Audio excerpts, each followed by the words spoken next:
جب ذرا محسوس ہو ہمارے پاس طاقت ہے، we can risk a direct confrontation with the system، تو اس نظام کو کہیں سے چھیڑا جائے دکھتی رگ کو۔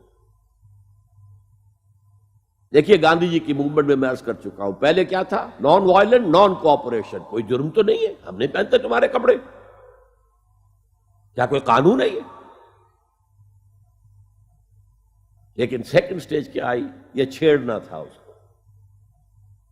نان وائلنٹ سول ڈس اوبیڈینس، ہم پرماتما کے سمندر سے پرماتما کا بنایا ہوا نمک لینے جا رہے ہیں، ہم نے تو کسی کو کچھ نہیں کہا، but it amounted to challenging the taxation policy of British India. اب لاٹھیاں پڑی ہیں، جیلوں میں ٹھوسے گئے ہیں، سب کچھ ہوا، برداشت کیا ہے، کھڑے رہے ہیں، مضبوط رہے۔ تو یہ سٹیج آتی ہے جب یہ سمجھا جائے کہ ہاں اب طاقت ہے ہمارے پاس، we can risk a direct confrontation with the system۔ اس میں حضور نے کیا کیا تھا؟ مدینے میں جا کر آپ نے 6 مہینے لگائے تھے، 3 کام جن سے کہ اپنی پوزیشن کنسالیڈیٹ کی مدینے میں۔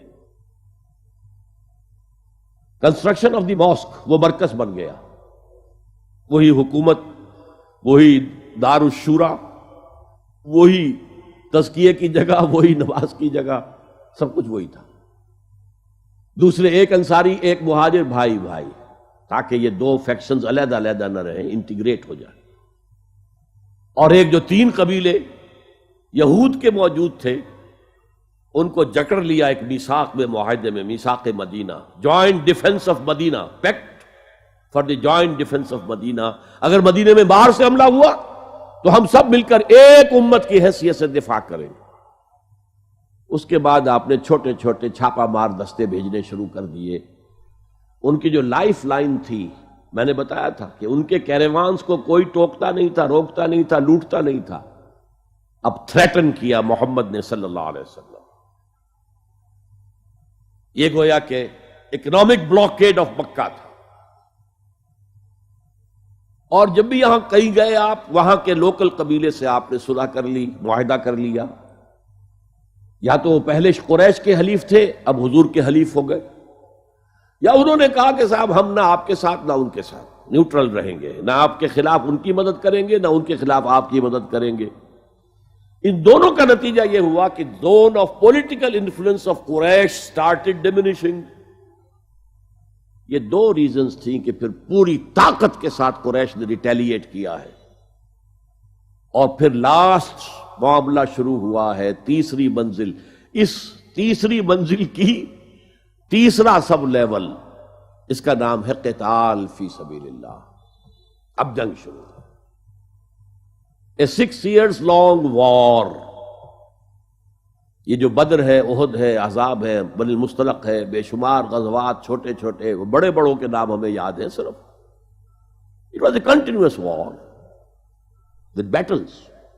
بدر بیٹل ہے، جنگ نہیں ہے، جنگ تو مسلسل ہے۔ بہرحال اس کا نتیجہ یہ قتال فی سبیل اللہ کی منزل آئی ہے۔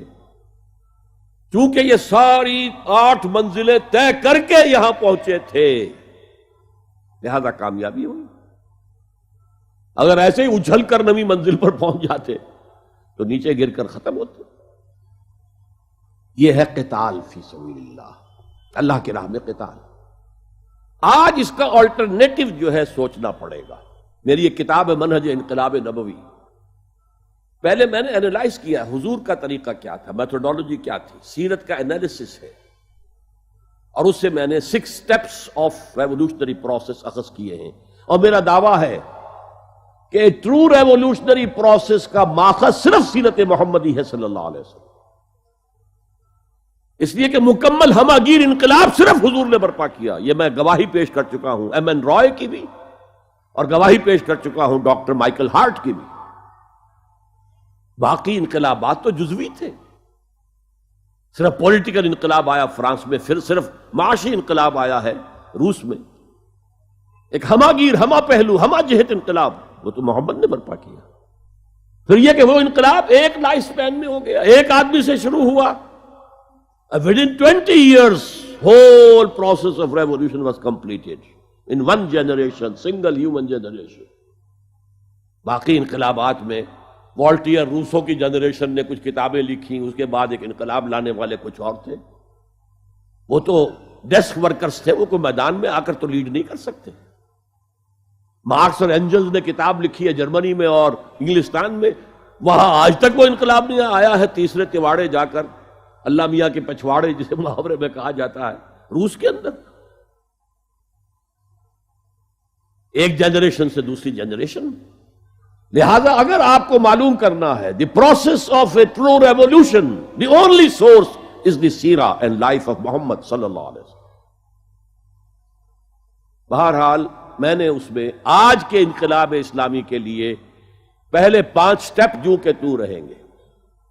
دعوت دی جائے گی، لوگوں کی اصلاح کی جائے گی، انہیں منظم کیا جائے گا، پھر پیسو ریزسٹنس کے دور سے گزرنا ہوگا، پھر ایکٹیو ریزسٹنس.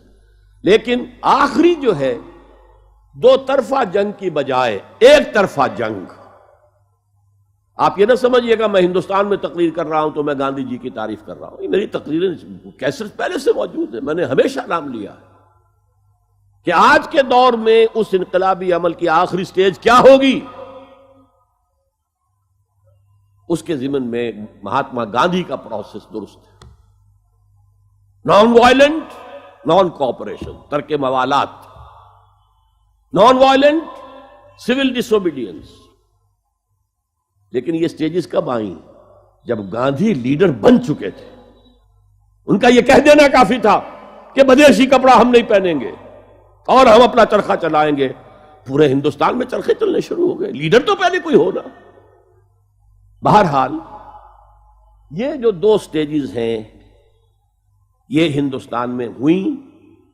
3rd سٹیج یہاں نہیں ہو سکی اور اس کی ضرورت پیش نہیں آئی. 2nd ورلڈ وار شروع ہو گئی اور 2nd ورلڈ وار کے نتیجے میں برطانیہ اتنا کمزور ہو گیا، اتنا کمزور ہو گیا، اتنا کمزور ہو گیا کہ اس نے خود ہی اپنا بستر لپیٹنا ضروری سمجھا. دوسری طرف امریکہ ابھر کر آ گیا اور وہ آزادی کی تحریکوں کو سپورٹ کر رہا تھا. لہذا فیصلہ کر لیا تھا ہمیں تو جانا ہی جانا ہے. ورنہ آپ سوچئے ہندوستان کو آزادی انگریزوں سے اس شان سے ہوئی کہ نہ انگریز نے کسی ہندوستانی کو مارا، نہ کسی ہندوستانی نے کسی انگریز کو مارا. ورنہ جنگ آزادی آخر شیر کے منہ میں سے نوالا نکالنا، نوالا بھی وہ سنہری چڑیا ہو، تو یہ کوئی آسان کام ہوتا؟ وہ تو خود چلے گئے. بلکہ اوریجنلی 48 کا تھا پلان، اس کو اور شروع کر کے اس 47 میں فیصلہ کیا. لیکن 3rd سٹیج جو ہے اس پروسیس کی وہ پھر ایران کے ریولوشن میں نظر آئی ہے. ان آرمڈ ریوولٹ، بغاوت، لیکن غیر مسلح. سڑکوں پہ آؤ، سسٹم کو بلاک کر دو، گولیاں چلے سینوں پر کھاؤ، جانے دو، کسی کو مت مارو. جس کا نتیجہ نکلا کہ شہنشاہ کو بھاگنا پڑا. تو یہ اجتہاد جو ہے اس کو آج ہمیں قبول کرنا ہوگا. اس لیے کہ جو بھی کہیں ملک ہے، جو ریاست ہے، اس میں جو بھی نظام ہے وہ نظام ریفلیکٹ ہوتا ہے اس کی حکومت میں، اور وہ حکومت سٹیٹس کو چاہتی ہے. اب اس سے ٹکرانا آج کے زمانے میں نہتے لوگوں کے تو بس میں نہیں ہے.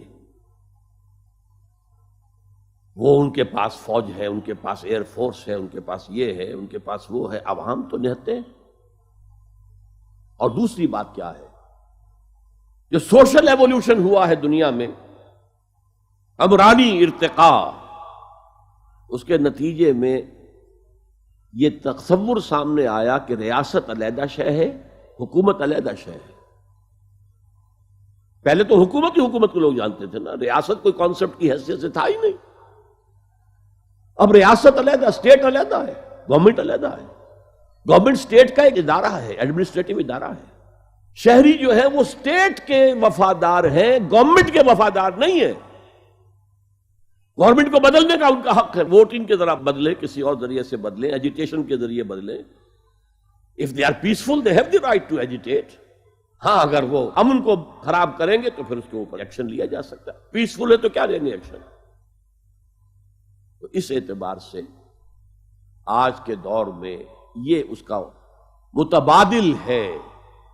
اور اگر اللہ کسی مسلمان ملک کے مسلمانوں کو توفیق دے کہ وہ پہلی 8 منزلیں سیڑھی چڑھ کر اور پھر اس آخری سٹیج تک پہنچیں، تو پھر یہی non violent non cooperation, non violent civil disobedience and finally an armed revolt ذریعہ بنے گا اس نظام کو بدلنے کا۔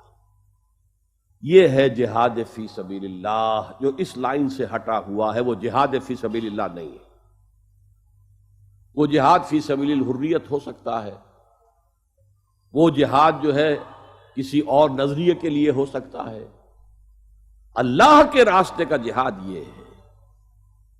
ہمارے لوگ کچھ دوسرے راستوں پر چلے ہیں جس کی وجہ سے دنیا کو موقع ملا ہے کہ وہ جہاد کے لفظ کو خوب اچھالیں اور بدنام کریں، حالانکہ جہاد کا یہ پروسیس سامنے ہو تو کسی سلیم الفطرت انسان، کسی سلیم العقل انسان کو اس پر اعتراض کا کوئی بھی حق حاصل نہیں ہو۔